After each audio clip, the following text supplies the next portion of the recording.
King is supposed to be bringing you some special goods, but that's not the kind of goods you want from this special king.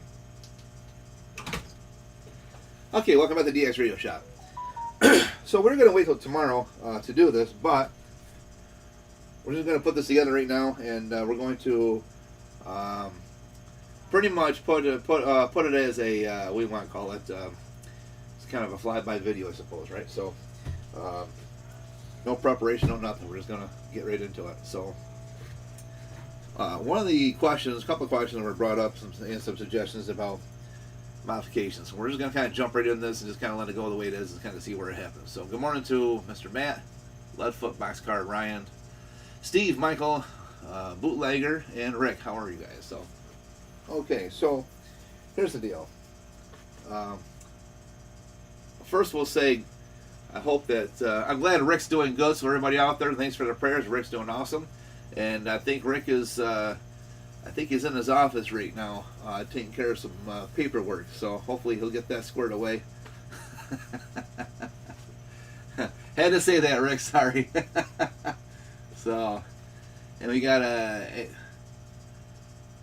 okay, the Azzy name there. Good morning to you. How are you? So anyways, we're just going to kind of jump into this, guys, and kind of see where this goes, right? So what this video is going to be about is basically mods.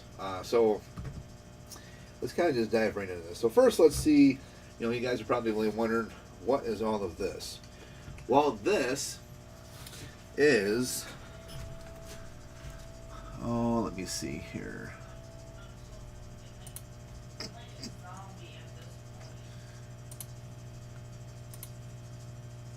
Let's see.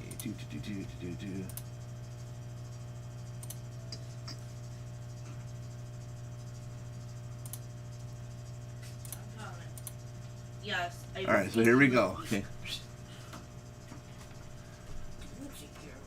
So we have a pile full of goodies at the moment, and let me kind of get this over here. I need some space on the bench. Now, this is only part. It's only part of what we've got at the moment. We have a lot more yet, but this is only part of what we got at the moment. So right here,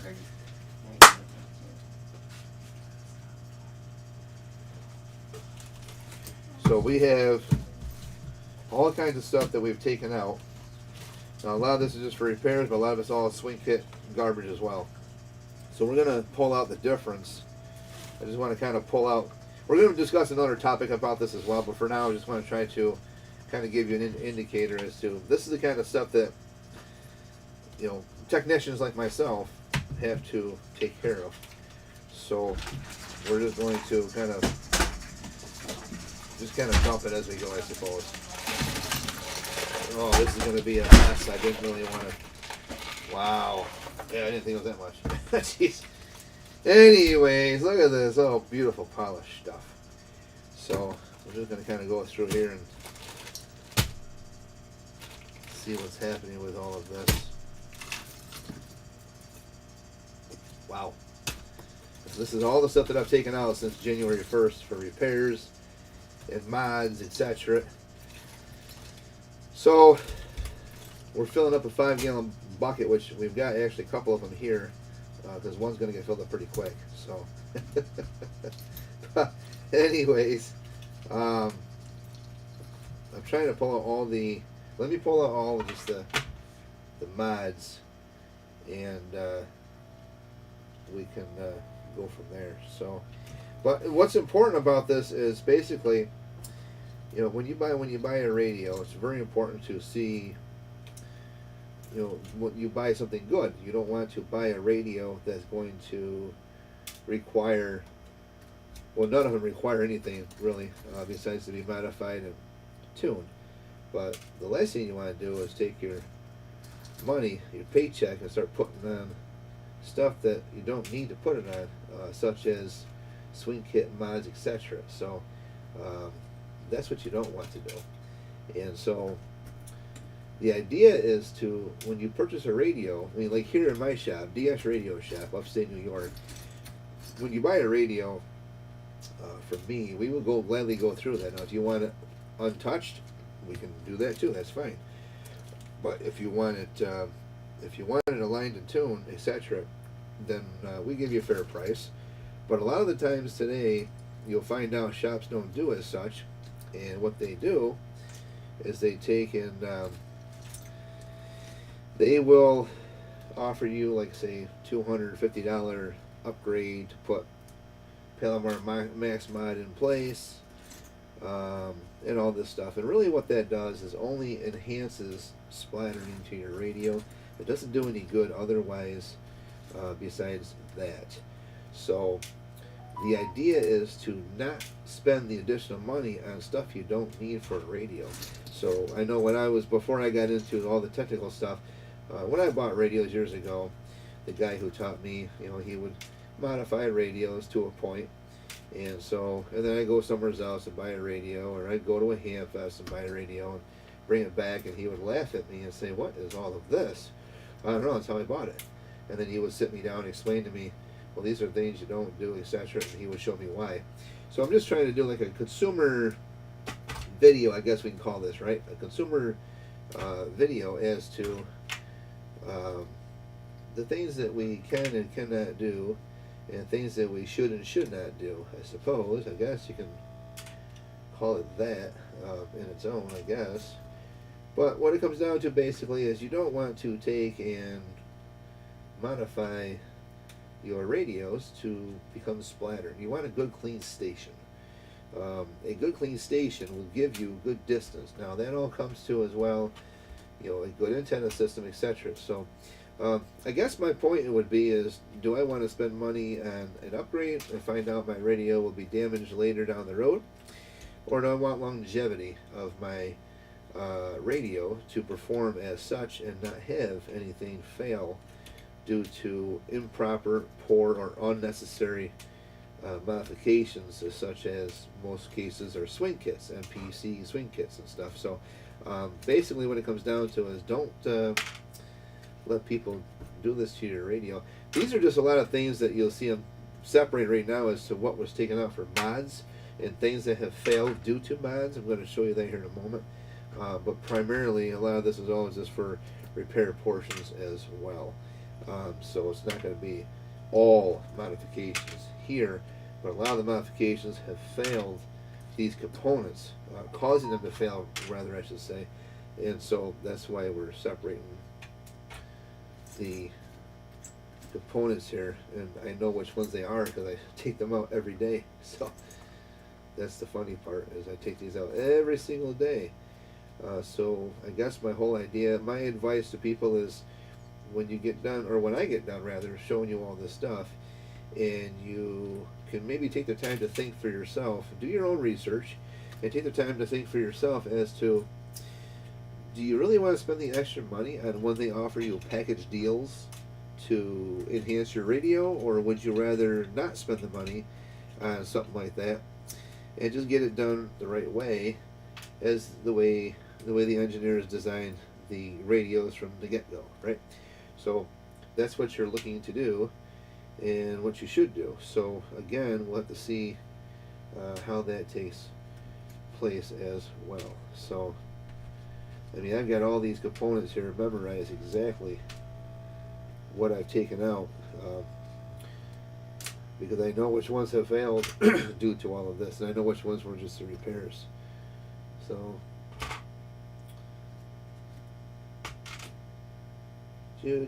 some people may be saying, well, aren't you just kind of sorting through? I say, no, I'm actually pulling out exactly what the ones I know were the problems, such as that cause these things to fail.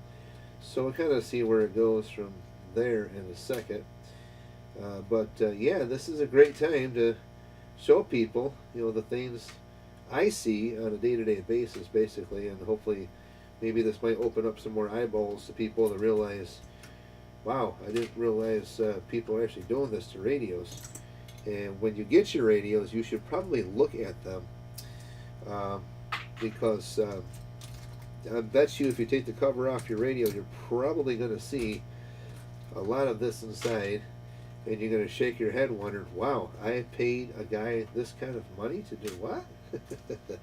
So yeah, these are things you got to be careful about. And so it's just the nature of the beast, unfortunately, for that reason. So, wait a minute.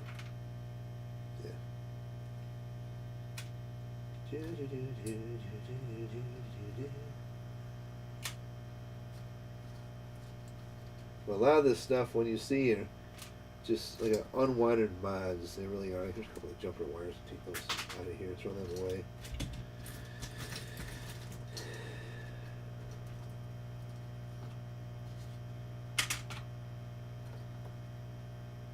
And I have to say, I gotta laugh in a sense, because it's not a funny matter, but it kind of is per se, I suppose. That might sound kind of like a contradiction in its own, but it really is kind of a funny thing, because the amount of information given to people, but people are blindsided, and they continue to allow shops to do this. And we're talking about shops that sell a lot of product, and yet they turn around and still put this inside your radios. So just kind of a food for thought, basically, as to things you want to look out for when you come across stuff of this nature. And so, I mean, I don't know, on an average day-to-day basis, I'm probably pulling out, we'll say every 5 radios, probably 4 of those I'm pulling out modifications from, because of the stuff that they've put in. So that would be the reason why you see a lot of this for sure, as to why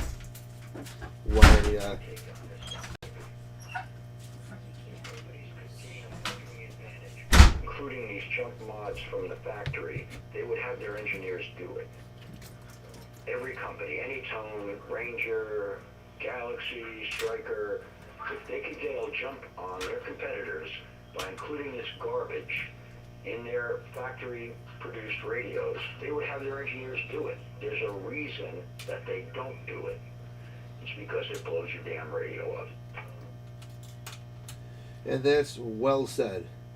Yeah, well, look what I just wrote. That was actually well said. So what he's saying basically is, if the manufacturers, the engineers wanted this already done, they would have already done it. The reason why they have not, because it's going to blow your radio up.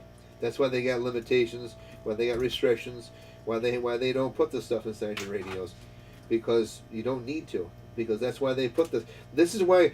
All right, here, let me put it on a different level.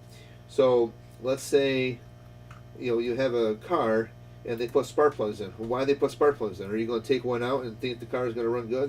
There's a reason why they put spark plugs inside your car, right? So, I mean, look at, like, here's another one. Look at this. These are just all the things, guys, that they do for modifications. So, yep. But if engineers wanted it done, they would have already done it. So, like he said on the Zello behind me on the radio, it's just going to blow up your radio. That's all it's going to do. It's going to damage your radio. It's going to cost you more money. And to me, that's based on consumer fraud. So this is why we're just kind of doing a unprepared video of what we see here, just to show what I have to take out of radios in order to get your radio back to a factory spec, just to get it to work. At that point, before I can even align and tune anything, this is kind of what we have to do. So this is what we're showing you. I mean, look at that. Burned out resistor. Burned out bias resistor. That came out of a Ranger radio. I think we've got...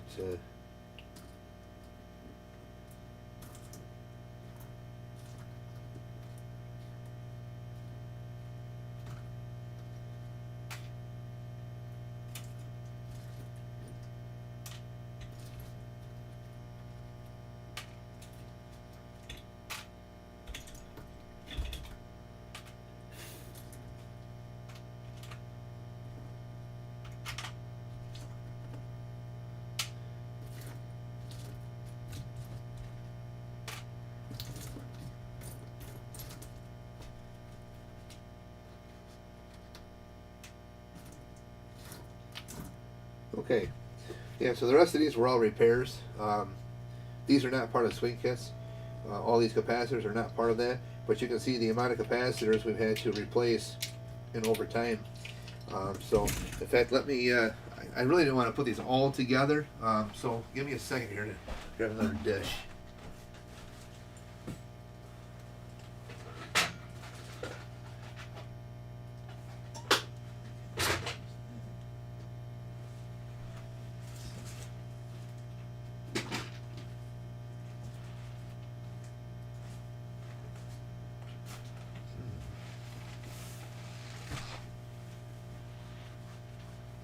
I gotta get something here. Hold on a second. I gotta grab a.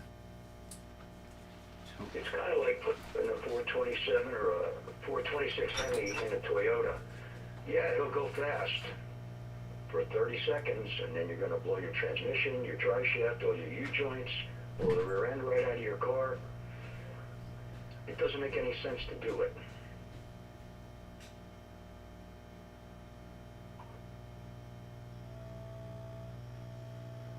No, this is what happens when you spend your hard-earned money on garbage hacks. All you're doing is flushing your money.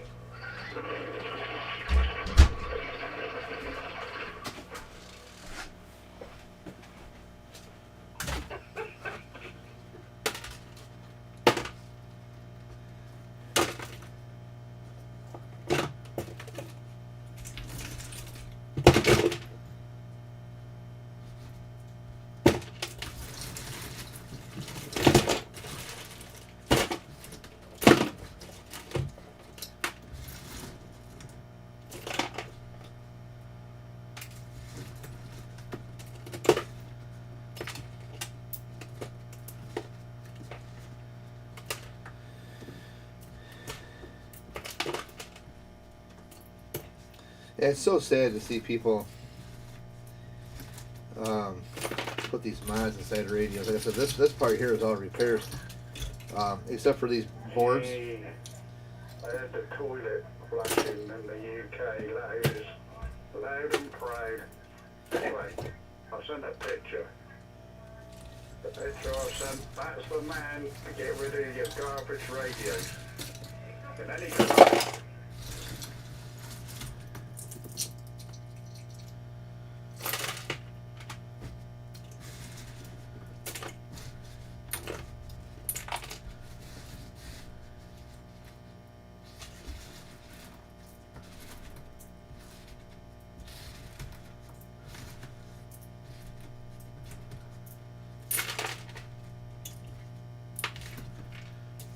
Yeah, quite the mess here on the bench. I apologize for that.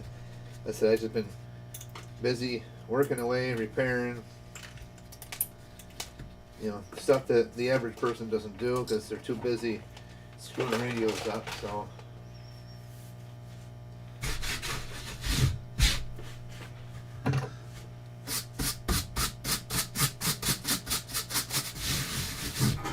There. I'll get the heat sink on off later. So here's what I want to pull. See, like there's another mod that people put in. This came out of an HR 2510. There's a lot more in here.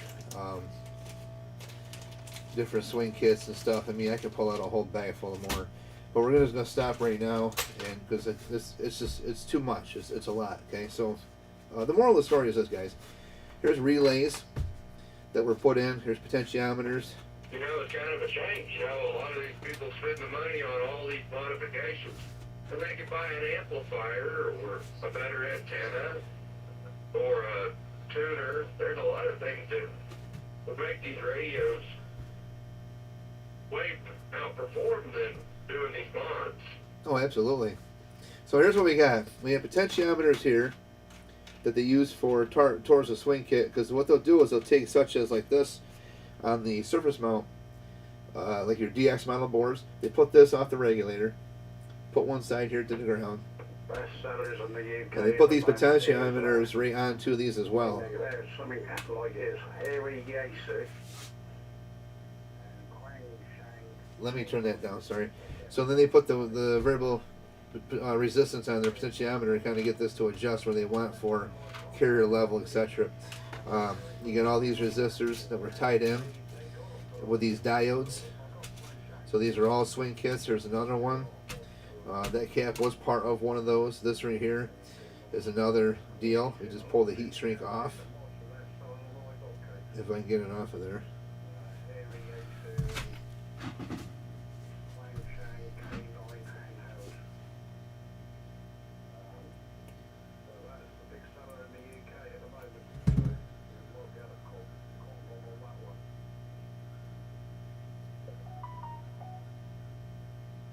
I said I didn't even prepare nothing for this video. Just decided, you know what, just throw this on the bench. Me and the guys were talking about this morning. I'm just gonna go with it. So, I don't want this to be a lecture video, just a educational video. So let me just kind of say that right now. But this is what you're looking at. This is the most common that you see. Is a resistor and a diode. Okay, that's the most common that you're gonna see right here. Okay, that's it. And then that's what a lot of this stuff is down here. Now, these are limiters that were either clipped or ones we've had to replace and remove, or replace rather, from the board. So here's a lot of those as well. These are capacitors that they'll add in towards the back final section, like on Cobra 29s, when they do their modification at that point. There's a bigger variable potentiometer that they use in the back end to vary your carrier level for what they call a dial-a-watt. We've already discussed the relays that they use as well. Now here's the whole pitch of it. Okay, these regulators and finals are all the result to all of these beautiful sweet kids. That is the problem. Okay, that is the problem. So when we have stuff of this nature, guys,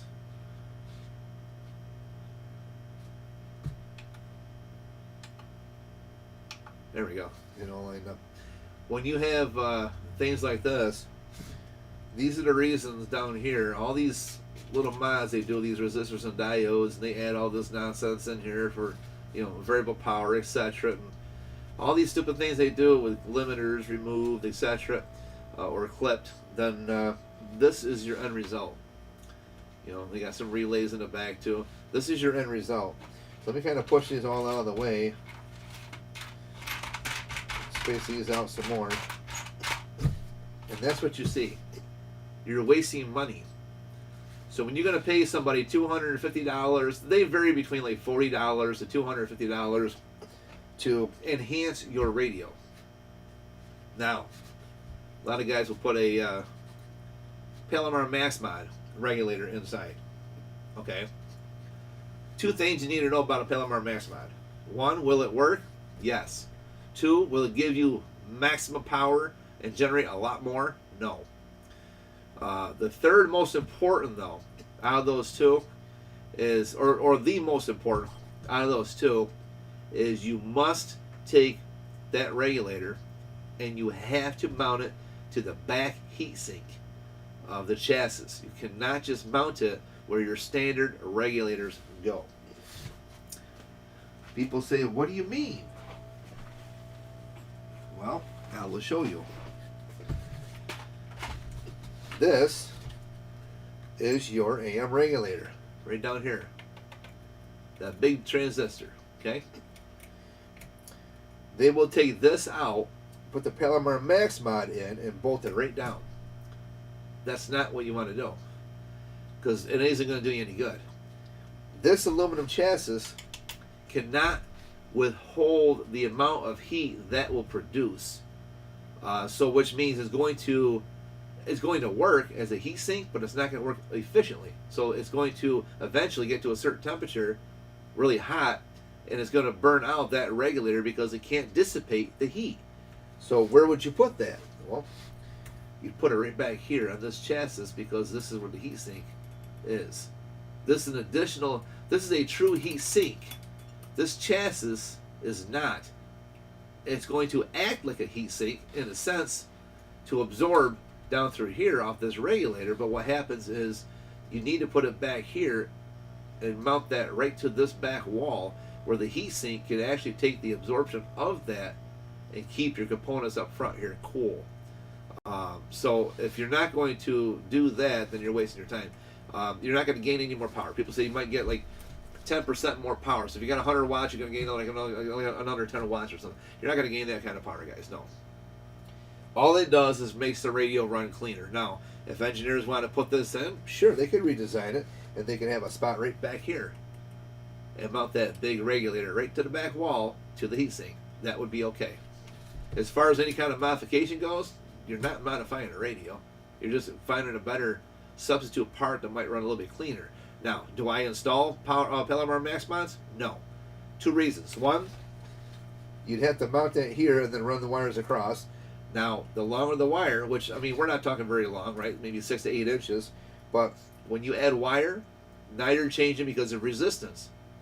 So now you gotta kind of put that into aspect as to the cool down or the current flow, which isn't a whole lot, but it's there. It's still a calculation, okay? And 2, if engineers didn't put it in, why would I add it? Okay? This radio is designed to work just the way they've got that in here like this. So I don't need to modify the radio. So all these Palomar Max mods, so they replaced this with a Palomar Max mod, a bigger transistor. In fact, I bought a whole pile full brand new to give it a try. And after testing a few of those, I was not impressed. And so I still have a whole pile here that I'm waiting to, give away to somebody if they want them. I don't care for the damn things. I'm never going to use them because you're not going to gain nothing out of it unless I say you put them back here. But you'd have to have the traces down here to run back through. You don't want to run additional wire because now you're going to open up that resistance issue too. So what I would tell you guys, when you spend $250 to have this replaced, and this is a prime example. Look at right down here. Look at this. I just took heat shrink off what I just showed you in my hand. That's a swing kit. That's your little NPC, PPC, whatever else they call these things, right? So that is your swing kit right here. Okay. If you read the board, what does the board say? Let's zoom around in here for a minute, guys.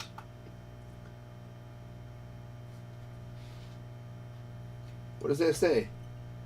R238. If we look at the schematic, you're going to find that resistor value. 5.6K ohm, quarter watt resistor, 5% tolerance. Okay? This here is a swing kit, which is a diode in series to that resistor. I just had one right here attached. Here it is. Let me find this.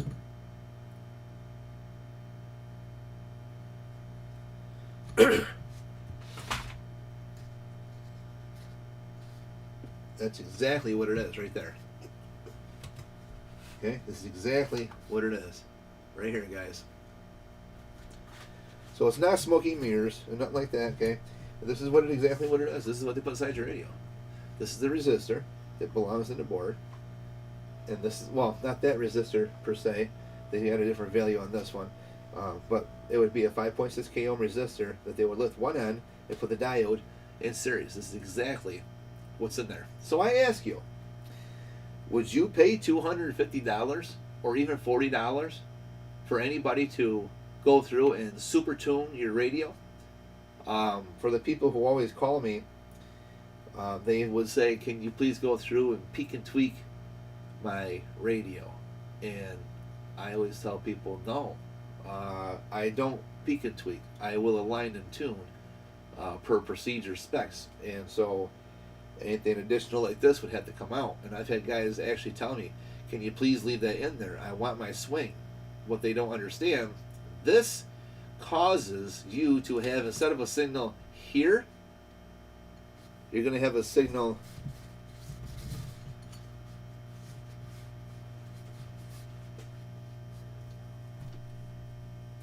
here. In other words, if this is your center right here, this is going to cause your signal to no longer be on that center frequency. You're going to go above and below the frequency that you're on, which is known as your fundamental. Okay? So this only causes splatter. That's it. And it stresses your regulator. So it's just not a good thing to have, really. So save your money. And I think it's really sad to see people want to spend money and they actually buy into this. So again, it's not what you want to have done for sure. So all right, I got to kind of see what's happening up here. We got some questions. Let's see right here. Don't forget to hit that like button, guys. Share and subscribe as always. And put your comments down below. What do we got here? We have what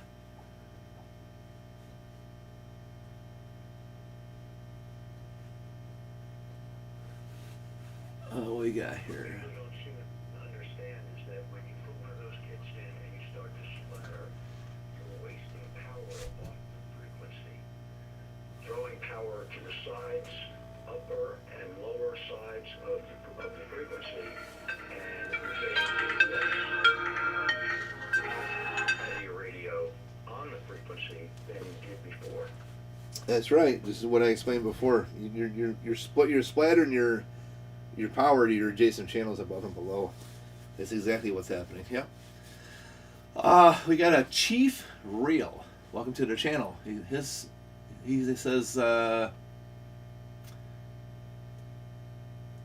it's you're reversing the mods and cleaning them up. Put you in the in the running to work on the radios once my work session starts back up. A clean 30-watt radio will talk better than a dirty 80-watt radio. Okay, you got a 48 T? Yeah, it's in there right here. We'll definitely go through it for you, no problem. And we got, let's see, when the Galaxy comes back and it is known to be right, I'll probably send my 747 GX. Oh, those are great radios too. I love those Yaesus. Yeah, no problem. We can help you out. Yeah, here you're only going to find clean.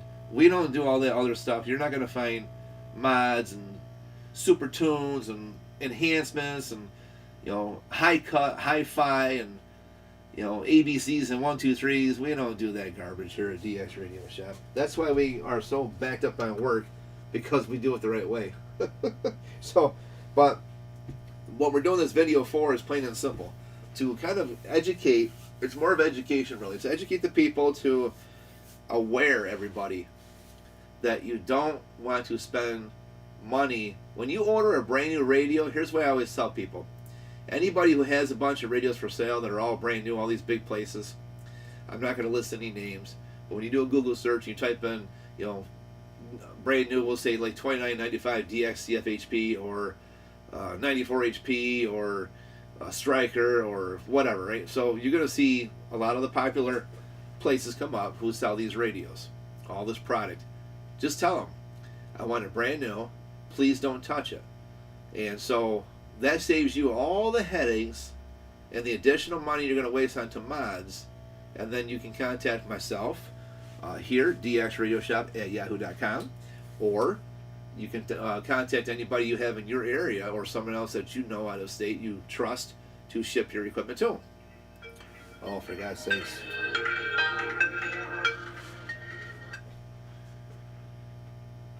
Yeah, Chris, I'm live streaming. What you need? Hey, Stu. Yeah. I'm getting dressed now, and I'll be out shortly. Oh, okie dokie. See you when you get here. Bye, bye. Yeah. Bye. Okay, so anyways, so it's very important, you know, when you go to buy something, let me see if I can't maybe do this differently, I guess. Let's see, we want to go to Walmart today, and we want to buy a printer. Would you want to ask them, say, hey, I'm going to buy this printer, but can you modify that to print faster for me and to use less ink? Can you modify that for me? How much is your fee? Think about that. You know, now this is kind of a different scenario because you're asking this guy right up front and you know what you're expecting. The average person who doesn't know this, maybe they might say, oh, you want to buy that printer? Well, listen, we can do this for your printer too. Are you interested? Sure, if it runs better, it sounds good to me. Then they go to do it and you find out you're using more ink. It's not going to print any faster what it is. You know, I mean, I'm just making up stuff right now. I'm just kind of, you know, talking out loud, right? So, but the concept is, the moral of the story is, when you have a radio, remember, guys, don't get dumbed down. There's a lot of that going on in the world today, especially here in America. Don't get dumbed down, because, you know, engineers design these to work. if they made mistakes and they realize, wow, we should have been putting all this mods in here, don't you think they would have already done that? Now, there's two things you have to look at. One, they got to obey and apply the methods to FCC rules, regulations, right? So you have to pay attention to the Federal Communications Commissions. You have to. So by part rule of what they do, they've got to make sure that these radios comply in order for them to be produced on the market and sell to the consumers. That's number one. Number two, they also have to realize there's limitations, kind of like your cars. We have O2 sensors. We have all these other things we have on our vehicles to sample and catch and clean and make things run more perfected, right? So same thing with the radio. You have to understand, if you don't limit certain things, it's going to damage a component. Plain and simple. If I were to open up or cut a limiter, I am full boring everything, saturating these components. I'm overworking these components. Somewheres along the daisy chain, we're going to find a weak link and it's going to fail. Let me see if I can do something here. Give me a second to think. But just kind of give you a quick idea. Let me go back to that. Let me just kind of, because this is a prime example. So we've got our, if you look right down here, the bias is wide open. Let me just kind of, I don't want to go off too far off the topic here, but I'm going to show you something here in a second, okay? It kind of relates to this.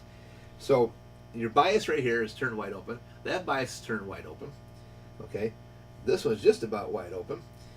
They've got the swing kit in here, okay?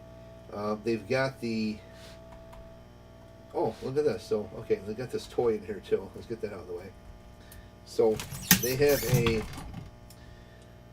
resistor here clipped. That's another mod. It opens up your limitations, okay? And they've got TR53 removed, another limiter.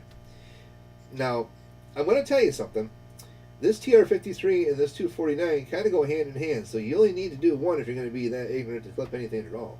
On top of this, they actually have this wide open. Don't be afraid to stretch them coils out. Yeah, they got a little bit of a spread here too, which you don't need to. I've seen them a lot worse than this, but yeah. But they got all this, the high power cranked open wide here. Now let's go down to the front for a second. If you guys look, what's right down the side here? You guys see that? See those three dots? That's TR32. This transistor's also missing. So they've taken out 1, 2, 3 limiters that would control the amount of audio to flow. They've altered what that does back to the regulator stage by putting this NPC mod kit in. So now that stresses out this regulator. Let's say, for example, one of these finals are bad. More than likely, this regulator is going to be bad. I could replace a final and say, oh hey, look at that, it's working. That doesn't mean anything, because this regulator has already been compromised. So unless you got full power coming out, but if you're reduced by at least 10%, we'll say, this regulator is more than likely going to be compromised. So that would have to be replaced.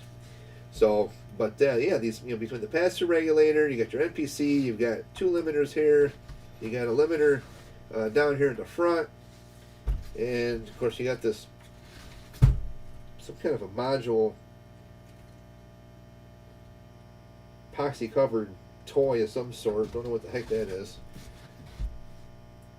And as you can see, oh, what is that? They pulled out both? Wow, there's the first one. They actually pulled out this one right down here too. So let's count this over, guys. 1, 2, 3, 4, 5. Modifications right there. Bias is all cranked up, everything else. So let's turn this over. 1. This one here they got covered, but that's the third lead right here. So there's 1, 2. There's your NPC. 3. They buggered this up. It's all jumpered. Okay. And then we go down here to this guy.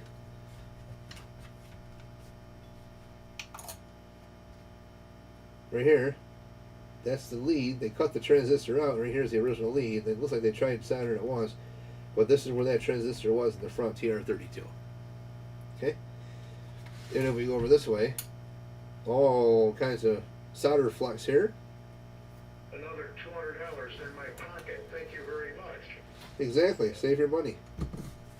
So yeah, this is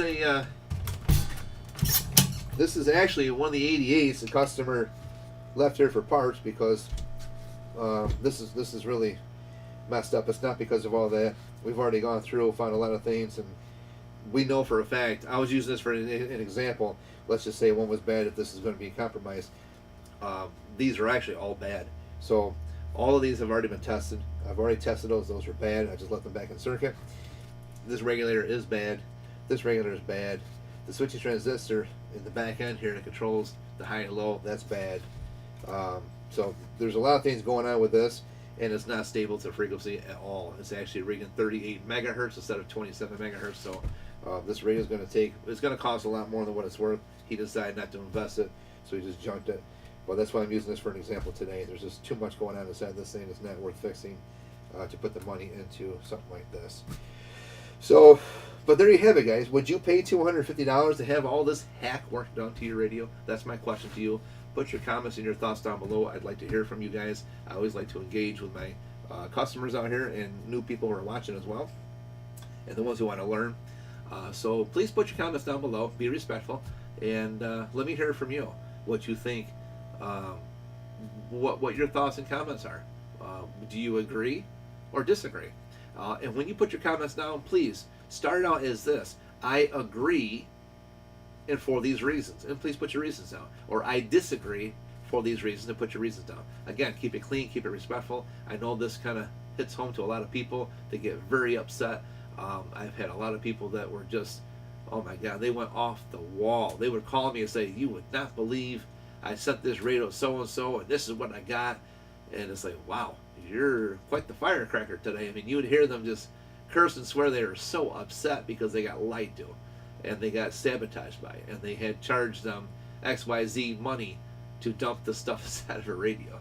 So, and then I got to calm them down and explain to them, okay, well, here's what we got looking, send me some pictures. And they would, okay, I could do it for this price. That's the best I could do for you as far as money wise, where I'm still making, but give you discounts or breaks along the way.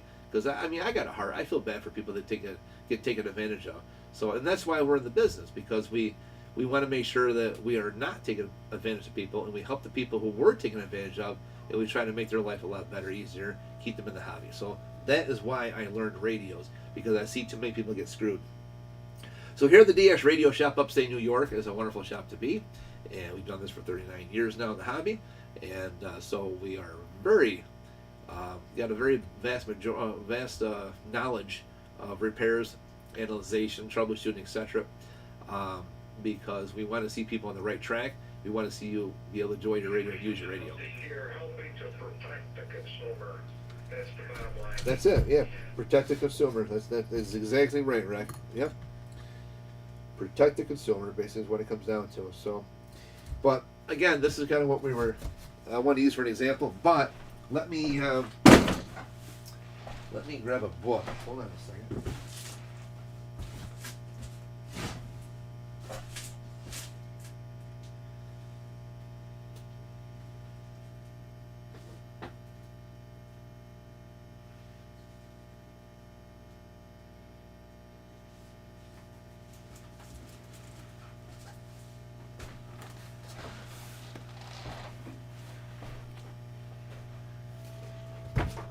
All right, let's take and pull out this for a moment.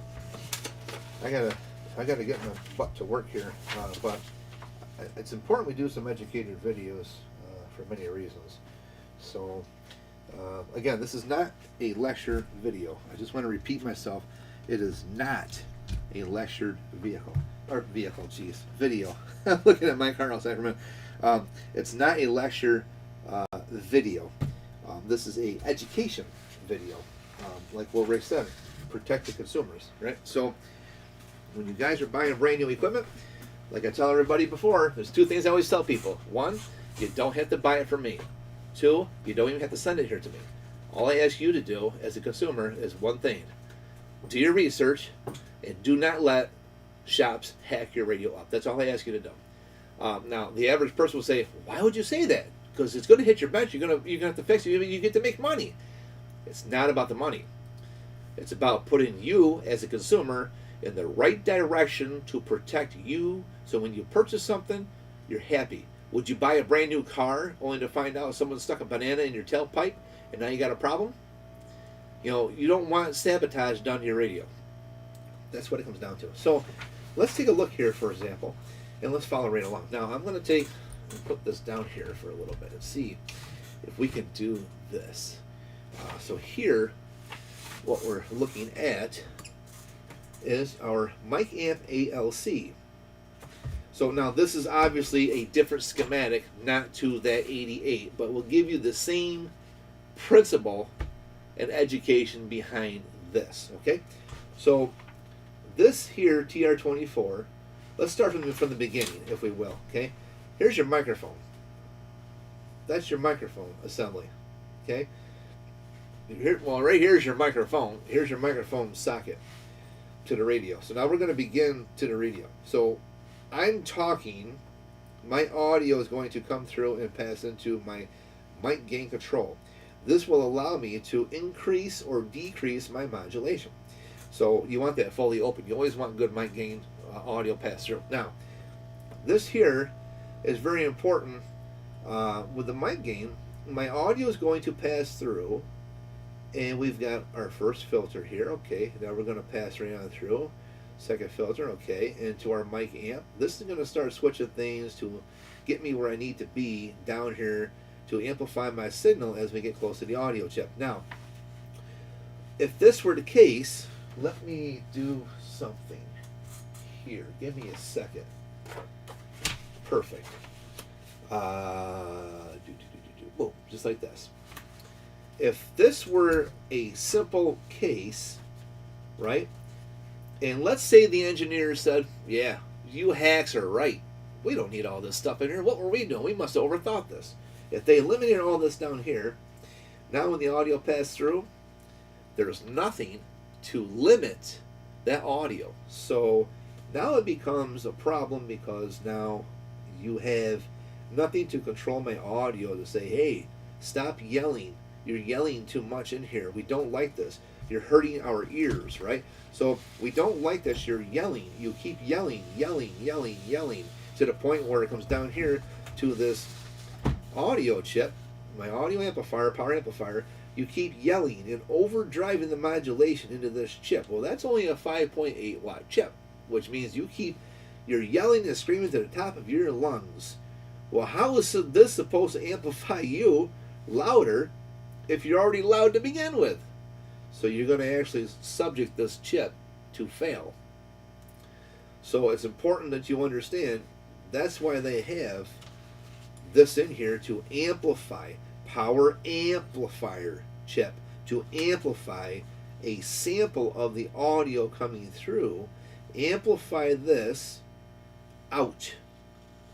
Now we've got our loud amplified audio, right? So that's what this power amplifier is supposed to be. You're going to take a sample and just taking a little bit of audio sample that we can drive in here at a reasonable, decibel, is going to amplify it and send it back out. That's what we're doing. Okay, so that's what it's designed to do. Now we come over here again, only to find out that here is what's happening. Well, that's not right. So what can we do? Let's think about this as an engineer. No, I'm not an engineer. I'm using this as a third-party example. So I'm thinking like an engineer. I could pass for an engineer with my knowledge, but I am not an engineer. I have engineered many things, but I'm not classified as an engineer. So let me just put that out there because my trolls are going to eat this up like cornflakes. So I'm not an engineer, but I am a professional technician and have been for almost 4 decades. So, okay, here we go. Like I said, 39 years in this hobby, and been running this thing professional for many, many, many years. Anyway, so here we go. We have again, our audio, right? We have our audio signal here to come over and around we can adjust our audio as we go. Oh, what's this guy? Oh, hey, look at this. We have a connection. Okay, well, we're going to go down, pass through. What is this supposed to do? Oh, okay, I see what's happening. We got a little bit of circuitry going on here. Okay, oh, what's this going to do? Oh, what's this going to do? What's this going to do? Oh, okay. But what's happening here is we need to have this limitation. So now this controls my limitation. Say, hey, I need you guys here to do this job. So let's say I've got 40 employees. Well, we've got overworked of all kinds of product coming in. We need more to the assembly line. Okay, well, I got to hire more of these employees down here now. So that's what we're doing. So these guys are going to pick up the work to kind of help control that audio. To say, hey, we don't want you to move 300 miles an hour. We want you to run 100% productivity here off this assembly line. We don't want you to eliminate. So let's say, for example, we cut this. Well, then this guy just lost their job because they're just kind of hanging around. They're not doing nothing. Just kind of sitting here having a cigarette break outside while everybody else is overworking and probably just falling to hell, right? So I'm trying to use different analogies. I'm sorry. I'm having fun with this in a way. So anyhow, so you got your limitations right here. That's your ALC amplifier. This has got to be in circuit. They took that out of the one radio we just used as an example. And then you've got your AMC down here, which is R131, or in this case TR26. That's your AMC for your audio, your AM modulation amplifier transistor. So in this case, that would have been TR32 and TR53 had they taken those out from the Galaxy 88 I used for an example. So just be different numbers, but the same principle. So both transistors were removed, along with the resistor. In this case would be R249, which is what was in the Galaxy board. This was R131. Again, this is a different chassis, but it's the same concept. Okay, so I don't have the 88 manual in front of me at the moment, but this one here was easy to reach at the moment for an example. Again, education video is what we're doing. So now this kind of shows you the controlling of the audio to say, hey, we're going to keep you guys working to make sure, these are my supervisors to make sure all you guys over here are doing your job. Okay, so that's why it's important. You must leave these in. If engineers thought, well, hell, we don't need this, well then okay, if that's the case, then I guess we'll just saturate your radio. Why would you put any of this in here? You don't need to then, right? So that's what they did. They had to put this in here to help control the amount of audio passing through. So now we are no longer screaming and yelling. We're just picking up a sample. Nice, good, clean, low decibel signal that kind of goes in here, and then this chip comes in and says, hey, I got a job to do. I got to take this little guy here and I got to amplify you into here. So I'm going to take that $1 donation and I'm going to amplify and I'm going to turn you into $1 million investment, basically. So we're going to take this little sample, amplify you, and we're going to push this right on out here, and that's going to come right on out, and then eventually you're going to have your audio drop down here to pick up through the RF stage and amplify that as well. That's the whole purpose of keeping your limiters in circuit, okay? You got to have them in circuit. If you don't have them in circuit, well, then it becomes more of a splitter box, and you will no longer be on your on your fundamental center frequency. You will be on your adjacent, so you're going to lose a lot of power. So now let's say, well, by doing this, and all these mods, I watched my needle went from here, from we'll say 18 watt pep to, whoo, I got 25 watt pep. Just because your needle registered this doesn't mean you actually have it. What you're doing is actually your needle and your watt meter is showing this, but if you look at the scope and spectrum analyzer, you're actually losing your power because it's going off channel. You're no longer 100% right here. Your signal's now traveling. Let's say you're on channel 20. Well, you're going to splatter on 21 and you're going to splatter on 19 because you now lost your generation of power to that one channel because you decided to increase or add components or remove components to have more power capability, more audio capability, more higher performance is what's happening, right? So because you want all that performance, you're actually losing. So when you guys, next time you want to buy a brand new radio from somebody or send your radio in for a service or repair, ask those technicians, ask the shop, do you use a spectrum analyzer? Can you show me a video on how you troubleshoot and analyze this? Can you also explain to me exactly what went wrong? And can you guarantee that your repair is going to fix the problem? We can't always guarantee that, but for the most part, we can as real good technicians. So it is electronics. It's make by man, break by man, fixed by man or woman. Okay, so I know of, and I have to say woman, I have to, because I am not biased by any means, and I know of a lot of great females who are awesome technicians, and I really wish they would do videos, because they are, oh my God, they would blow your minds away. They really would. They are awesome technicians. So I know of a lot of great female technicians, engineers, and wow, they work hard. And if I could have a much bigger bench and duplicated equipment, I would love. Of course, I probably won't be able to afford to hire some of them, because I know they get really good salaries.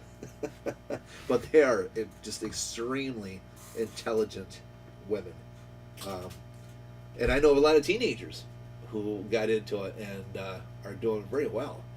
Some of which we're training now. So not all the time, as they have a chance to jump in here and there, but they're coming coming a long way very quickly. So, but anyway, so that's kind of what we wanted to discuss about the mods today, and the reason why you don't want to increase the audio in the RF. You don't want to add all this stuff to your radio. $250 is like the going fee for a super upgraded finals, etc. And let me tell you something, IRF 520s, their finals MOSFETs, and the RT1s, not much different. The RT1s might produce a little bit more, but it's really not much different. And not to go too far off topic, but we are dealing with transistors we're talking about, right? Stuff finals or whatever. So if you have a for example, 2879, 2SC 2879, whether they be HG, ABC, 1, 2, 3, just find the right ones, guys. Watch the HFE setting on those, the current draw, your forward current bias. You got to make sure they match. You have a good system. Also, I want to point out that be careful. I don't see these around much anymore because the guy did get in trouble, but there still may be some floating. I don't know. I haven't done a whole lot of rechecking lately, but I do know for a fact that the guy got in some serious trouble, who was taking a 2879 transistor. He was taking, wiping off the stamp that said 2SC 2879, and he would restamp it PP100. Everybody familiar with those transistors? Your final transistors for amplifiers? You should be. It's very common. So when you have these transistors, he got caught. And there was a technician who, I forget who it was. I wish I could say who it was. I had to search it again. If I can find it, I'll share it in a link. But this technician, who apparently was a really good technician, so thank you for finding this information, because nobody would have had any clue. This went on for about a year before he got caught. So the guy had a burned up amplifier, and it had PP100s in it. So the guy's like, well, geez, there's only one person who sells these PP100 transistors? So they were about $15, $20 more a piece than the 2879s. So because it was already burned up and he knew they were shorted, he decided to take the silicone cap off, the white cap. And he wanted to kind of see what the circuitry was, what's so special about these transistors that he claimed you get a lot more power out of. Come to find out, the circuitry inside the PP100 and the 2879 were 100% identical. Everything. Which means it was not a PP100. Somebody wiped it off and just put on PP100. So the PP100 finals never existed. It's just somebody who copycatted a 2879, wiped the numbers off, with probably isopropyl or acetone, and then cleaned up with isopropyl or some kind of solution. They took it off, and they restamped it as PP100, and just started selling these. So what they were doing essentially was buying 2879 transistors, restamping them, and selling them as PP100s to people who said, "Oh, you got to buy these, man. These are better than 2879s." And he made a bundle of money. So smart but stupid. And so that was consumer fraud. He got in trouble for it. I forget what the outcome was, but I know he got in trouble for it. There was a lot of money that had to be paid back to a lot of consumers, along with major fines that he got in trouble with. I don't know if he ended up with jail time on top of that. I would imagine he would, because we're talking thousands of dollars he made over the course of about a year. So, like many thousands. So I would imagine that'd be grand larceny. So I'd imagine he probably got something out of that. I don't know. I would have to find more information out. But just go on Google and do a search, and you'll see a YouTube video where the guy says this is exactly the same circuitry. That's what surfaced the consumer fraud on those files. So, gotta be very careful. The other thing I want to point out too, now this one I can't really do much with because again it's a mobile, it's not a base. But there is a potentiometer in circuit, and I'm looking at this one right here, and I don't see. Yeah, so I can't show you on this one. But this is the power supply portion of the radio, and sometimes they have a potentiometer, variable resistor, in circuit to adjust the voltage to make sure you got your 1378 coming out. So this one does not have that. However, people with base stations, a lot of times the base station, what they do is they take and they will, they'll turn the voltage up in the power supply to get that extra watt or two or three. Again, damaging, risking components in the power supply section that are going to break down because you're asking it to do 16, 15, 16, 17 volts when it should be 14 volts or less, 13.7, 13.8. No more than 14. Depends on what your book calls for. For example, this one does not have that potentiometer. Let's say it did. Then you would call for 13.78. You would not go over 13.8 volts. That'd be your max, is where I would put it. And then transmit would be 12.91. So that would be about where you would set these if this had that adjustment. A lot of guys crank them up, and that's what happens. So they tend to burn out things. So again, just as we kind of talked, don't allow people to do this, guys. $250. Some places are 40, 30, 40, 50 bucks. They have on their web page, an additional $40. We can peek and tune your radio. Number one, don't do it. Number two, can you imagine if I counted every single swing kit they did in here, and I charged you between $40 and $250 to do all this nonsense? Look at all these components. Add that up. 250 times, I don't know, 1, 2, 3, 4, 5, God knows what, maybe 40, 50 parts? Wow. Someone's lining their pockets, right? Okay, so now, let's say it's $40 for a peek and tweak and enhancements, right? For minor enhancements. Even if these are $40 a piece, that's still a lot of money. So think about two things. One, the money. Two, you're getting screwed. And three, most importantly, look at the stuff that I got to take out. And I got to put your radio back to factory to get you where you need to be, because none of this should have been happening. None of it. Now, I want to point something else out too, and that is no such thing as peek and tweak. Why would I say this? By the way, DX Radio Shop, Upstate New York. Like, share, subscribe as always. I really appreciate that. Plus the additional shipping back and forth. Oh yes, thank you, Rick. Yes. Oh boy, that's the killer.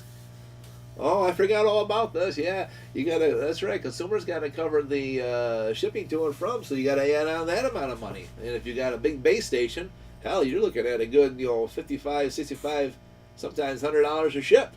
So, right there's gonna be another. We'll say what, maybe $75 to $150, $200 of more charges because of shipping charges. Thank you, Rick. I wasn't even thinking about the shipping charges. So you're going to pay $250 for all these upgrades, plus the additional shipping charge to get it to you. Then you're going to pay me. You're going to pay shipping again to send it to me to fix the problems that somebody, fraudulently screwed you over with, and then you're going to pay shipping and get it back home again. Think about that. So let's just say a $29.95 DXCF HP, right? $850 radio, before shipping, before sales tax, before any mods or alignment or tuning. By the time you get all said and done, by screwing around, paying everybody else, there was one I just did for a gentleman. He had $250 for all these upgrades. Let's do this. Because, let's see. Let's say 850, right? Plus, I don't know, let's just say, we'll just say 65 for shipping. It's probably gonna be less. We'll just we'll just make it 900 even. Okay, so 900 for the radio with the shipping. Let's just make it easy math. Some fake numbers.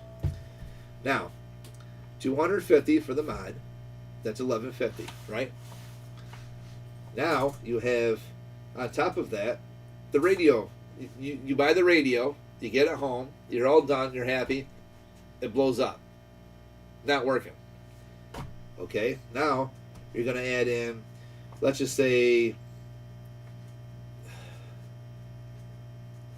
I don't know, for a base like that, we'll just say $70. It's probably going to be a little bit less. Let's just say 70. All right, here, $65 for shipping, right? So you're going to send that to me. Now you're at $12.15 from your initial cost. Now I'm going to go through and repair it and find out what's going on. So whatever my cost is going to be with that, which to go through just for alignment, tuning, reflow, solder, clean control, 100% gone through is $95. Now you're at $13.10. Now let's add in the $65 again to return the shipping to you.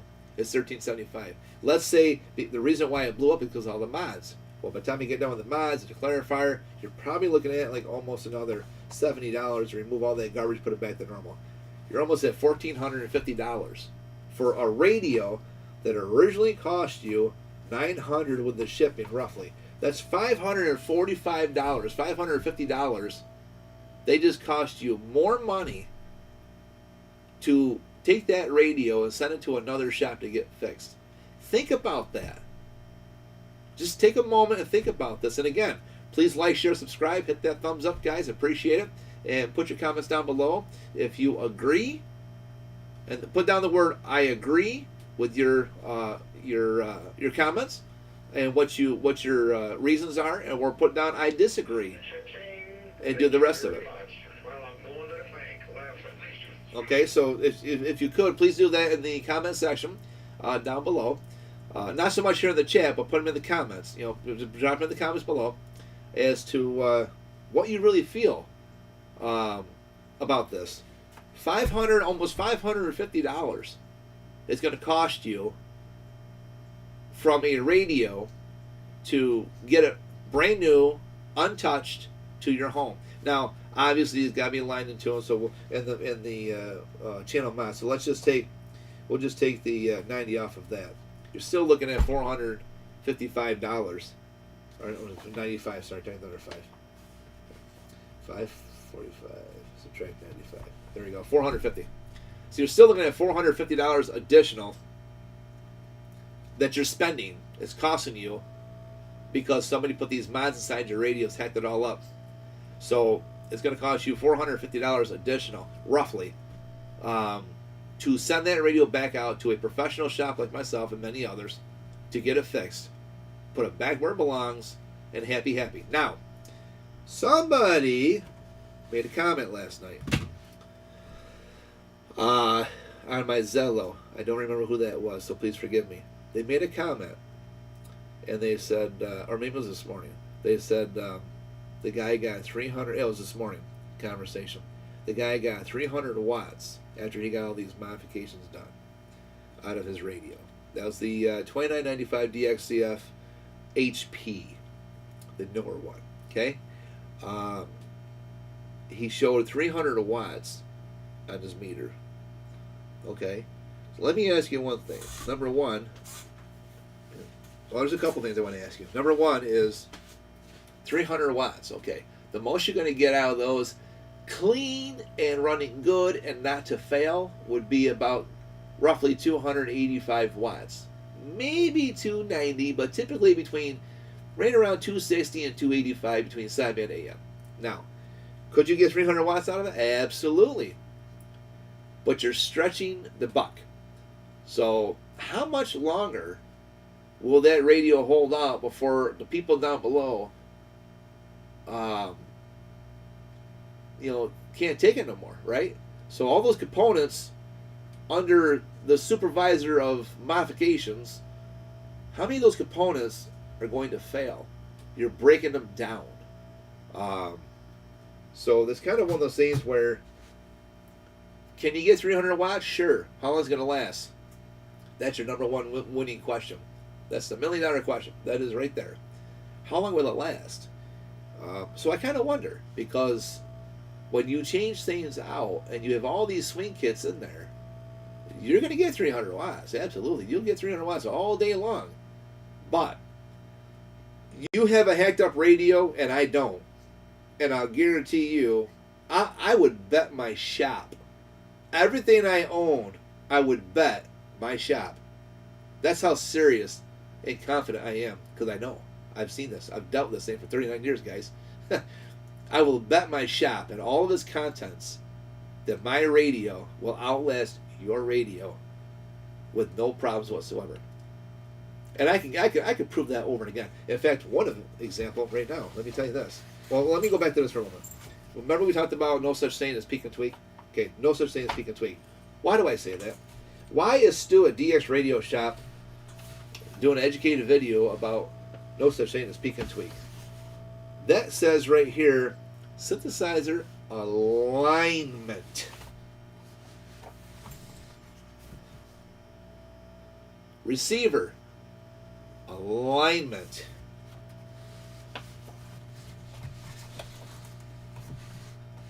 Transmitter alignment. Do you guys see any words where it says transmitter peek and tweak? Receive hi-fi. PLL peek and tweak. Well, I don't see none of that nature. It's been a method of words, what we call salad words. We all know what that refers to, right? From the Harris Foundation, right? So the salad words. All the salad words to make you sound professional, but reality, you're a joke.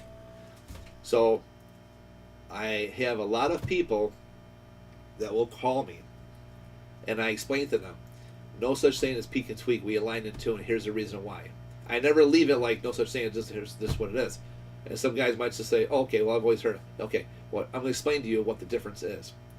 You are aligning everything in sync. Okay?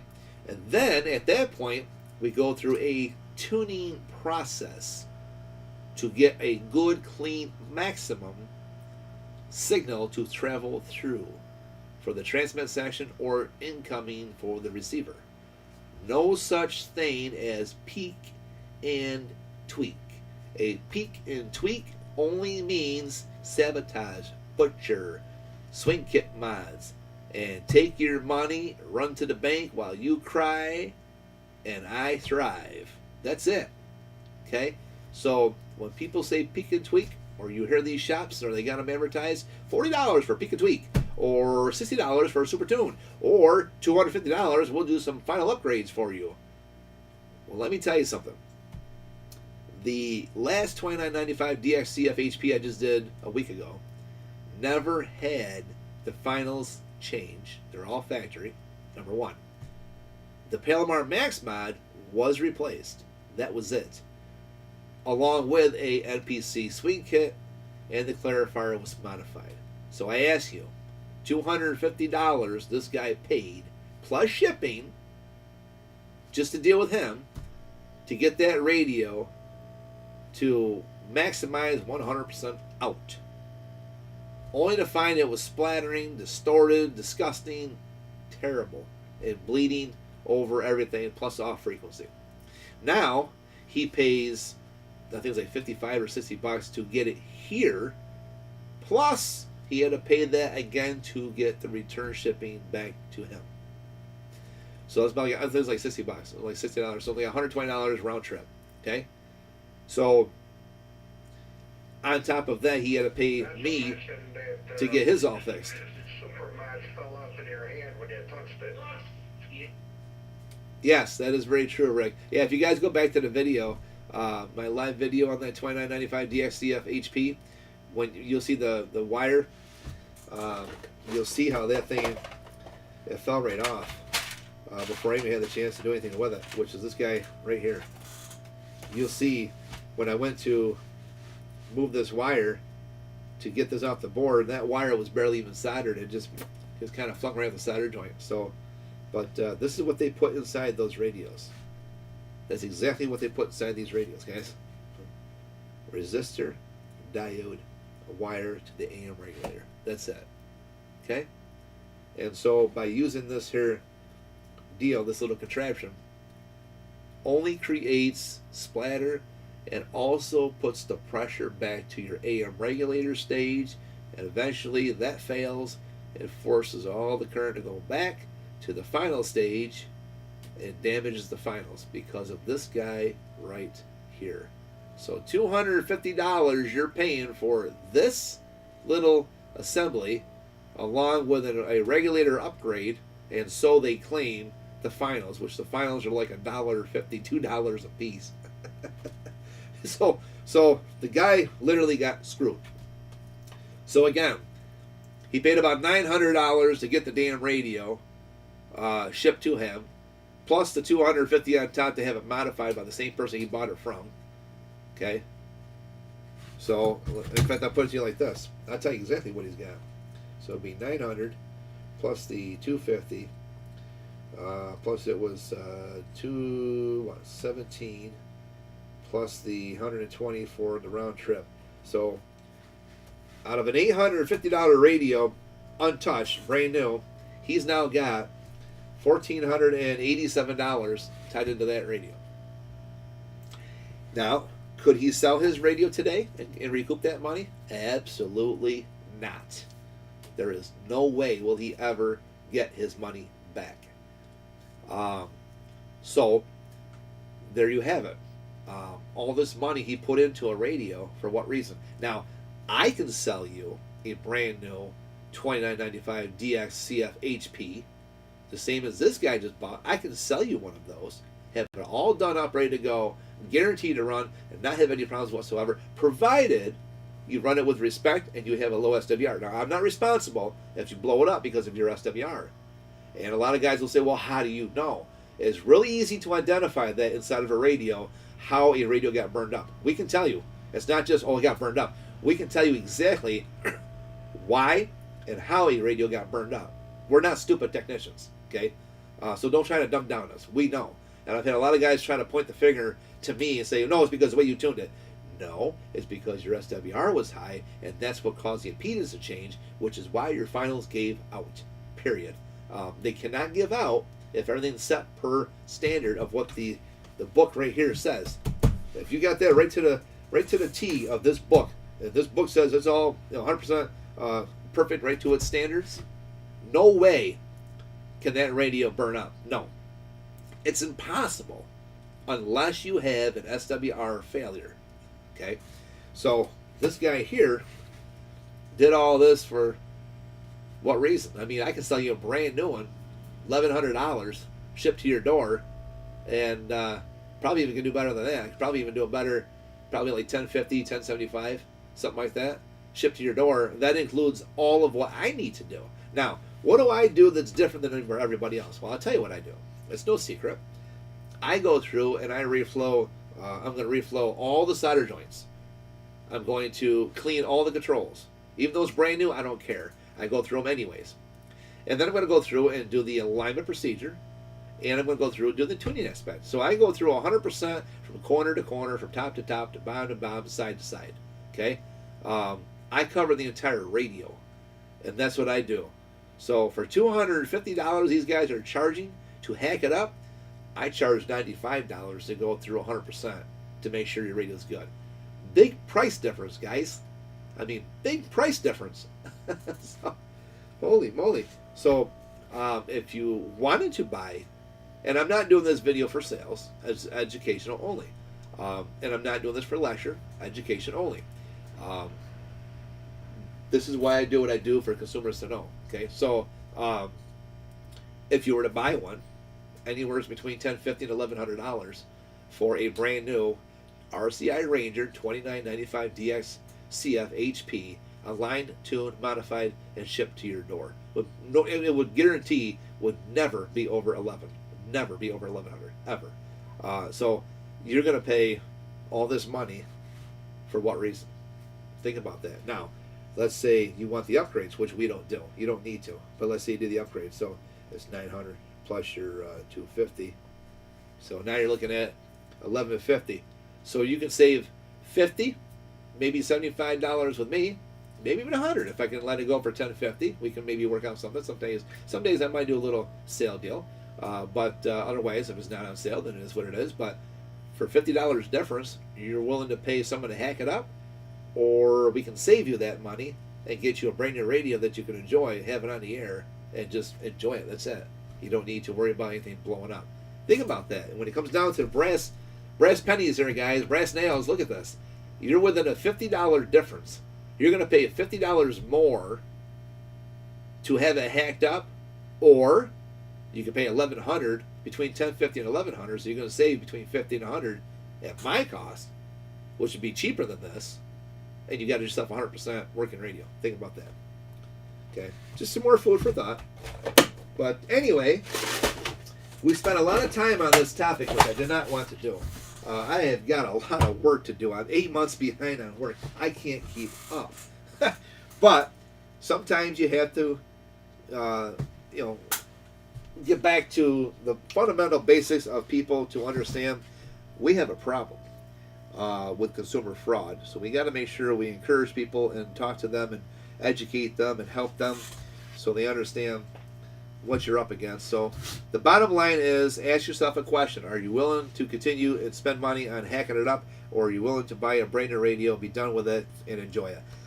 If I buy a brand new car, I don't want to buy a brand new car and have it in the garage every 5 minutes. And that's kind of what I'm going through right now. Is I bought a used truck and it's been in the garage every 5 minutes. It seems like for the last damn year I've had it. So, and that's only because the garage I got it from is known to be a bunch of hacks. So now I'm kind of stuck dealing with that. So here I am, dealing with people who, again, are hacking up vehicles as much as I am dealing with people who are hacking up radios, and I got to correct it all. So there's a lot of things I've done to my truck to fix because these guys don't know how or don't want to, and they should have. So now I'm doing the same thing with radios. I got to fix people's mistakes. So again, put your comments down below. Let me know what your thoughts are on this here topic, and I'd like to know what your thoughts are. So put down, I agree, and then here's your long reason or short reason with that, or I disagree, and here is your long or short reason to it as well. I'd like to be able to hear from everybody out there. I think it's important to hear everybody's comments, and believe me, there's really no wrong way to put a comment, guys. If you believe it's okay, that's fine. I'm not going to yell at you. You're not here to be scrutinized. So if you want to put down, hey, yeah, I love mods, man, I'm okay with mods, that's cool. You can put it in the comments. I don't care. I'm just trying to help you, educate you, and understand that, or help you understand, rather. Don't get caught up with consumer fraud, because a lot of these guys, they just want your money. They just want your money, man. So I really can't put any more which way that I've done. I've spent a lot of time in this video, more time than I wanted. You see this every day in the process of my videos. I do a lot of live streaming, a lot of repairs. I show everything. DS Radio Shop here in New York is very 100%, 100% transparent. We have nothing here to hide. We show you exactly what it is, beginning through and to the end. And so I really can't put any more much way than that. I mean, it is what it is, guys. So I don't know. Good luck with what you decide, whether you continue to have mods put in or not. Hopefully you don't.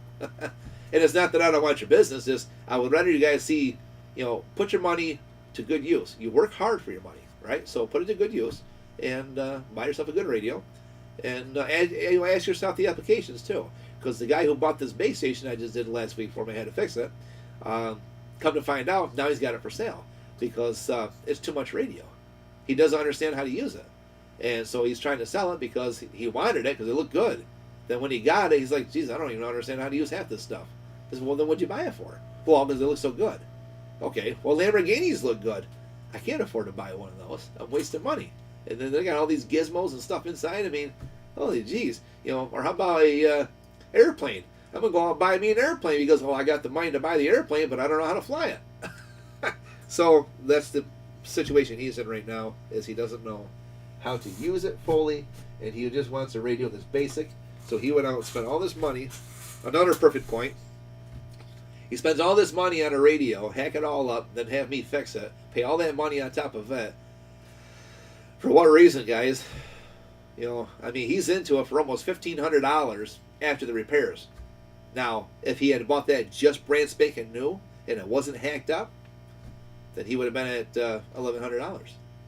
But I don't know. It is what it is, guys. So, all right. Anyway, everyone, take care and enjoy your day. I got expecting people. That's why another reason I'm kind of not really slacking off today. I'm waiting for people to show up, but I thought they would have been here by now. So that's why I didn't really want to spend a whole lot of time in this video. I got a lot of work to do, but I got people scheduled today to show up here, which actually should be. What time is it? Oh, okay. Oh, all right. I guess I'm ahead of time. I thought it was past my time. So, yeah, they'll be here in about 8 minutes. Right around 9 o'clock is my first batch of customers. So, anybody who has radios here, please be patient. Don't blow up my phone, okay? I will get to what I can get to. I will help you out. I'm trying to do the best I can. I'm only one person. I know there's been a lot of radios here that's been here for some time. And I'm trying to do the best I can, trying to find parts, but a lot of this stuff is just hard to find on certain radios. And certain radios that we have here also have issues that I just can't seem to figure out. It points right to one direction, but there's still something else going on, and I can't fully figure it out. I have another technician nearby who is really good at what he does. I like his methods. They're just like mine. And so I trust him wholeheartedly, and I've actually sent some work to him to help me out as well.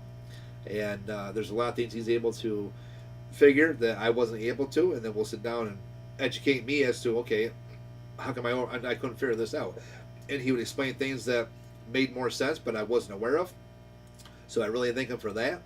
And also I've got some other radios that he's struggling just as hard as I am, and he's confused as much as I am trying to figure out what the hell's going on with the damn thing. It makes no sense, and that's where we're both stuck at some of these radios right now. So, like I say, I'll say it. A lot of guys don't want to say that. I'll say it.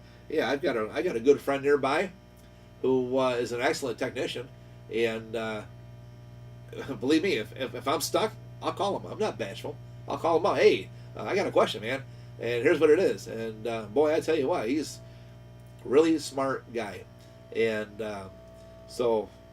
You should always have many good friends in high places. Let me tell you what. So, and he's been a very great help in many ways for helping me out here with things that either A, I'm not able to get to right now and they need to get done, or B, I'm struggling with, and he'll help me out as well. So a lot of shops will not even admit to that. They no, you can't do this. No other shop will fix it. I'm telling you, because they think they're the best, and that's not true. Okay. I think it's very important that everybody should be open, honest, and transparent. And again, I am 100% transparent. And yes, I do have a gentleman who's not far from here who's a very exceptional technician, very good technician. And so he's very thorough, just like me. And sometimes I get stumped. I'm only human. And I'll ask him, hey, I got this problem right here. Sometimes we can work it out over the phone, looking at schematics together over the phone. He'll have one on his computer, I'll have one on mine, or in my books, and vice versa. And so, or other times I go down or he'll come up here and use my equipment, or I take it down to his equipment, and we'll sit down together and analyze it and say, oh, okay, here's what we found. So he's got a lot of good methods I've learned recently on top of what I've learned in the last 39 years that's really helped improve some of my weaknesses to strengthen them up. So a lot of technicians won't tell you this. And so I'm not bashful, and I'm not afraid to tell you this. And I've got some radios that I'll tell customers, hey, I can't figure this out, man. But I do have this technician nearby I wholeheartedly trust 100%. You want me to take it down there and give him a shot at it? And a lot of guys say yes, absolutely. Some guys say no, send it back. And I respect that too. No big deal. But I'm very upfront honest. I'm not going to send it to somebody and say, oh yeah, I fixed it, and I take all the credit. I'm not going to do that. I'll tell them, yeah, I had to send it out to a guy nearby, and he fixed it, and here's his cost. And no cost to me. I'm not going to charge additional. Whatever he charges, that's what you pay, and it is what it is. So I don't tack on money for it because unless I had to do work myself. If I was troubleshooting, couldn't figure it out, and he did, he gets 100% of the credit, and he gets 100% of the payment. I don't get nothing because all I get out of that is education. What did you do to figure out the problem? How did you figure out the problem? Walk me through the steps on where the problem was and what you're doing with this to analyze and to fix it. And so that's what I get out of it is the education. So it helps me further down the line. So if I see it once, I'll see it again. So yeah, I'm going to tell you firsthand, that's the way to be. So for all the technicians out here that don't want to share that knowledge or information, well, I will, and I do, and here I just did. So I've got many great technicians I talk to if I ever need help, but there's one right nearby who's just, wow, he's a genius. Very seldom can he not fix something, and there's been a few he can't, but that's very far few and in between. 99% of the reels he touches, at least 98% are all fixable. It's just a matter of methods, different levels of knowledge. And like I said, I've been doing this for 39 years. There's a lot of things that I am very good at, but a lot of things that I get stumped on. And he's my back support. I call him up, hey, Jim, I got a question, man. And he's very good at what he does. So he's in all kinds of stuff. So if you guys have, different things such as like stereos, etc., and you need those worked on, give me a call. Let me know. Or just email me, dxradioshop@yahoo.com, and I'll forward your information to him, and then you guys can deal with it directly amongst yourselves. I don't need to be part of that, and so I'll refer you right to him, because I said he's retired, but really smart guy. Anyway, so I just want to kind of put that out there that yeah, I run all this by myself, and I'm in the same boat as he is. 98% of it I can fix, but there's still that 2% that just is a thorn in my hip and kicks my butt. Matt's radio is one of them. At 99, I'm still fighting with, and I don't like giving up. I don't quit. So I always fight strong. And I know with the 88 on Michael's radio, I had that thing here since late summer? Early fall, I think it was, or something. Maybe late fall or something, I think it was. Fighting with his radio. And finally got the damn thing up and running, and now it's on its way back to him. So, and he's very patient, which is nice because he really wanted me to fix it, and I just kept fighting with it. Finally, I figured it out. So, but and ironically, where I found the problem made no sense, but after going through the schematic, it made sense. And then I double checked it with my friend too to make sure I fully understood it, which I did. But it was still that less than 1% was kind of bothering me. And so he explained it. I said, no, exactly how you figured it out. That's what it was. Okay, cool. So it's always good to have the backbone with somebody else, guys. It's truly amazing to have that for sure. And so it's always nice to have somebody you can trust with additional knowledge to kind of get you where you need to be to help benefit both you and them. So on that note, let's move on here, guys. And it's 9 o'clock, so my first batch of people should be here shortly, and we'll go from there, no doubt. Yeah, it's like late autumn, late fall. I think when you ship that here, Michael. Yep. Yeah, it's always important to pass your knowledge on or pass the work on to somebody else for sure, no doubt. Yeah. Yeah, Matt's 99. He's gonna be oh god, that's the head scratcher. But we're working on it. We're still working on it. We ain't giving up yet, so not gonna give up on it yet. That's for sure.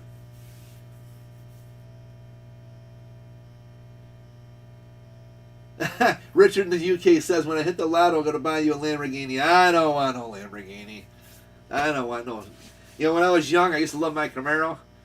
And the older I get, no. I just want a nice truck. I got a truck now, but I want a nice truck. I don't want no Lamborghini. I got to crawl down in these little micro machines. I'm too tall for that. Not really. I mean, I'm only 5'11", but nah. I wouldn't want to. I'd be afraid even driving that down the road to have a bug splatter onto the windshield or have a stone chip the paint. Oh my God, I'd have to roll out the red carpet and park that in my garage, which I have no garage no more because my shop's in my garage. So no Lamborghini for me, Richard. That's for people who live in places like San Jose, California, that never sees rain and dust or any kind of stuff like that. You can just drive it around and showboat with the women and have a good time. That'd be about the location for those. I don't want no sports car anymore. Not for me. Yes, you are very right, Gary. Absolutely. Yeah, I'm sure he's got a whole different opinion of my theory, but that's okay. You know, I get a lot of work from people like him that jack him and smack him, and I come over here and I fix them and ship them. So. But yeah, I don't know. A lot of these guys, they don't like to share knowledge. They don't like to do anything. It's always got to be your way or no way, and I don't believe in that. So I'm going to say it like this. I can't say the best because there's no such thing, but a very good technician can only improve and make things better and become a very good technician if you're able to expand your horizons, listen to others, and learn from other methods that may improve your way of thought process, troubleshoot, analyze, and or repairing. So that's why I wanted to put it out there. You know, I got myself a nice, great friend who is a very good technician. Kind of reminds me of the guy who taught me years ago because he was very knowledgeable guy, and I wouldn't be here if it wasn't for John Bittner, who was my mentor for many years on this. He's the one who got me into the whole repairing aspect of things, and wonderful guy, that's for sure. Highlander, I didn't see you sneak in here. Good morning, Mr. Highlander. Oh, hey, before I forget, oh my God, I am so sorry. I gotta apologize to you, sir. I am so sorry. Oh my goodness. It gets so busy around here, as you know. And I apologize. I meant to... I think I mentioned this to you before. I don't know. If I did not, my apologies. I meant to say this again in the last video, and Michael, Tingle Brownlow 88, and Rick both mentioned this last week, in fact, that I should have reminded you again about the Zello. So you should check out Zello. You really should. Jump on there and talk with us. It's a good time. And then you can let us know when you go live on your video gates, because I've missed out on the last few video gates, and so I mean, either out here working or I'm busy, wheeling and dealing or doing something with radio stuff or out with the family. So if you could check out the Zello, Zello, and we would be able to definitely get you on board. So you go to Zello PTT Walkie Talkie, Zello PTT Walkie Talkie. It's a free app. Download that and put in your username. Just put in like Highlander 498 for your username, whatever. If nobody else has that, which I don't think they would, and then you can be able to jump on, add the channel KC2KJO, all caps. KC2KJO, it's all caps, and then put a space. And just hit the space bar once, and then put the word network, all in caps as well. So both of those all have to be in caps. KC2KJO network, with the space in between KC2KJO and then space network. And jump on and say hello, anybody here, and we'll be able to jump in there for sure. And we would be able to get you on board. Then you can rag chew with everybody on there all the time, and let us know when you are available to do Livegate, and we would love to jump in for sure and see you again. I haven't had a chance to jump on. I said I've been so busy here. I can't keep up. I really can't. I wish I could, get that guy who doesn't live very far. I mean, he's like about a 45, 50-minute drive. If I can just get him here to work with me, I'd love to hire him to do that. Oh my God. I could take my 8 months of backlog here and reduce that down within the next probably 2 months. Probably reduce it down 3 months. Just can't keep up. I mean, I'm sending work to him from different people, and I just get flooded. I mean, I've got we just did a quick inventory last night, and then again early this morning with more stuff that we did not add in, and we've got over 60 boxes of radios here. I mean, every day more boxes come in. I just can't. It's tough. But it's okay. Keeps me busy.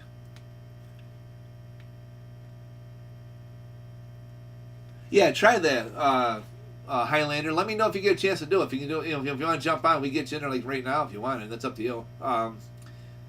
Put a space in between KC2, KJO, and network. If you scroll up, Michael posted that right there, and it says, scroll up a little bit. You'll see where Leadfoot and Michael had put it in the chat. So.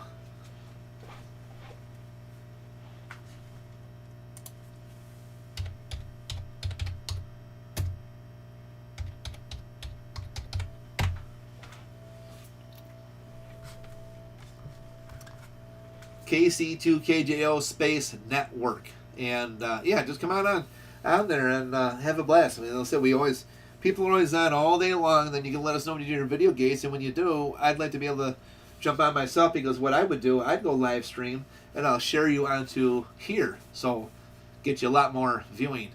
You already get a lot of views anyways, you're doing great, but I'll definitely, if I know when you're going to be on, I'll make sure I'm live stream as well. And we'll kind of heighten up for both of us there, and I'll share your link right to my YouTube channel for you again, for sure, no doubt. So let me know, if you get a chance to jump on Zello, keep in touch with us, and we'll definitely hear from you so we know what's going on. Keep us in the loop of your schedule. So as far as the rest of this stuff goes, that's all just repair parts, more mods we take out, another mod we took out, another mod echo board we take out, and then all this is all just common repair. Here's like an echo board we took out. Here's all conversion rotary switch we took out. Here's all just common parts of failure, that we've taken out over the time. The VCO mixer chip, TLO chip, just lack of capacitors for recapping things. So this is just a pile full of all kinds of goodies. So. Alright guys, anyhow, I just wanted to kind of put this out here as to, again, don't let anybody hack up your radios. Moral of the story is protect your assets and your money. Because the last thing you want to do is blow it on hacks. You don't want to do that. Don't do it. How's that? Just don't do that. Outside of that, I really got to get to work here because I just heard a car door, so I think he is here. My first batch of radios I'll be working on here in a moment. So we're going to get on out of here, guys, and we'll catch you soon. Thank you all for watching.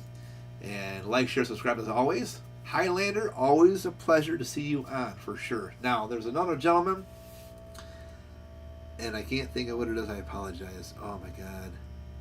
I want to say UD...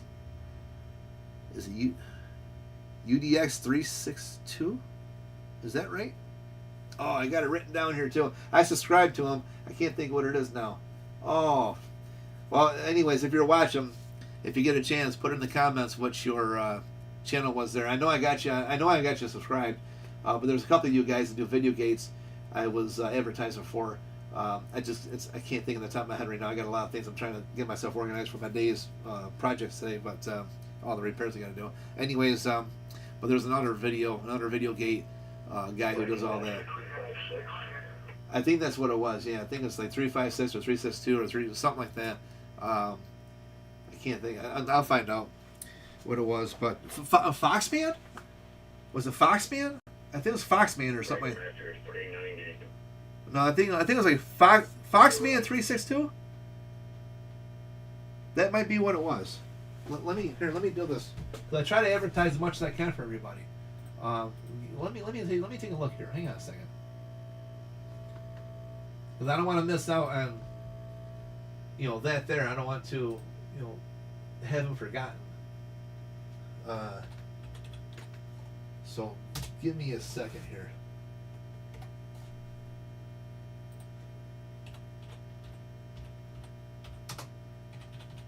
think that's what it is. Yes, it is. Okay, good. Foxman362 is another one, guys. So check out Highlander498. Check him out. Like, share, subscribe to his channel as well. Great guy. Name's John. He does a wonderful job with all the stuff on his video gates. And also he has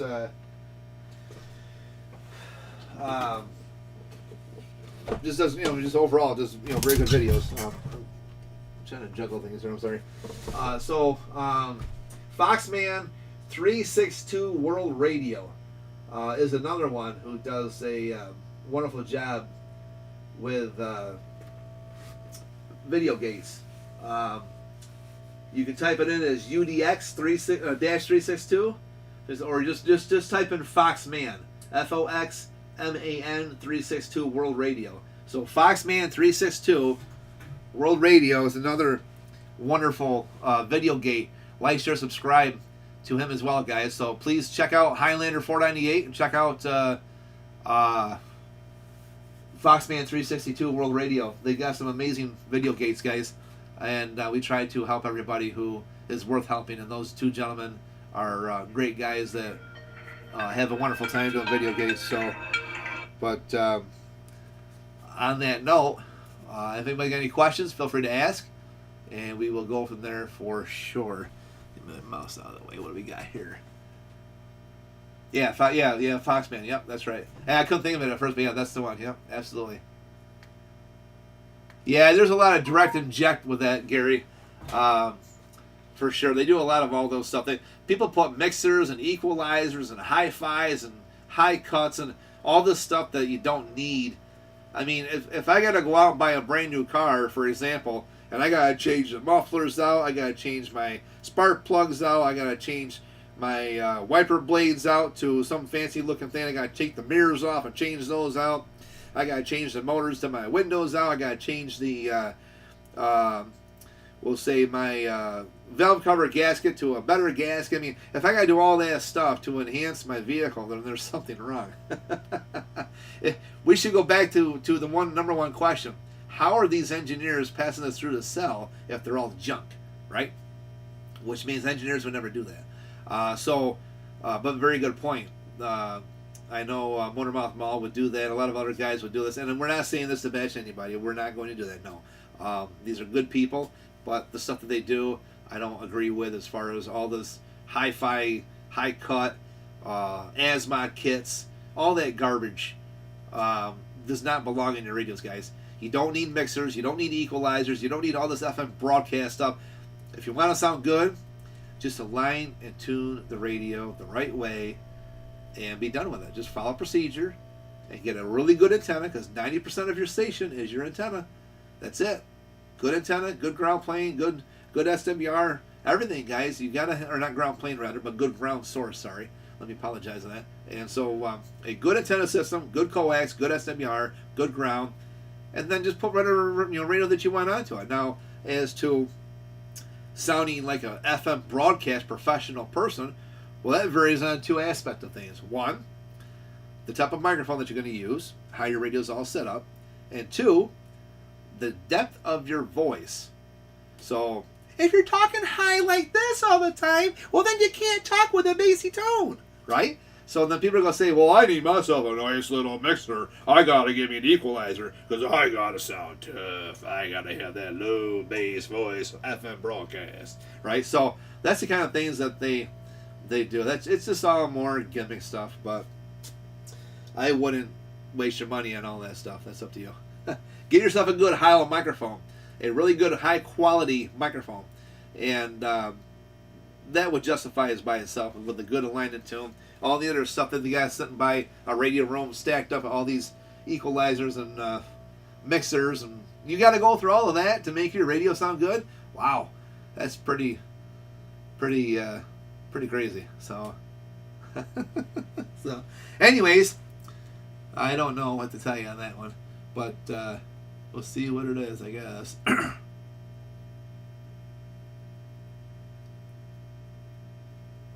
See where it is. All right, guys, like, share, subscribe as always, And we'll see you soon here at the DX Radio Shop.